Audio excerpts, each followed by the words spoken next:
Another day, another story. Here are the stories of each chapter 6. Genesis chapter 6, the story of Noah's Ark and the flood.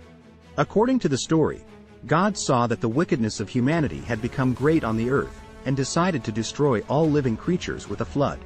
However, he spoke to Noah, a righteous man, and instructed him to build an ark to save himself, his family, and a pair of every kind of animal.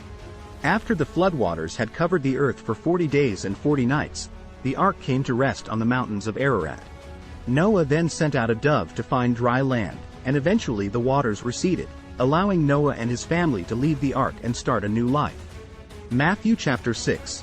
This chapter contains several teachings of Jesus, including his warning against practicing righteousness in order to be seen by others, his instruction on how to pray, the Lord's Prayer, and his exhortation to seek first the kingdom of God and his righteousness.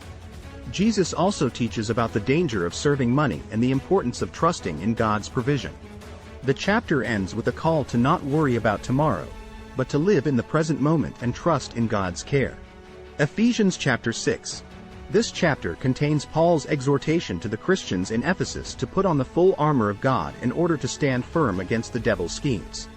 He uses various pieces of armor, such as the belt of truth, the breastplate of righteousness, and the shield of faith, to illustrate the spiritual weapons that Christians can use in their daily struggles. Paul also urges Christians to pray at all times, to be alert and persevere, and to preach the gospel boldly. The chapter concludes with instructions for slaves and masters, which have been the subject of much debate and controversy.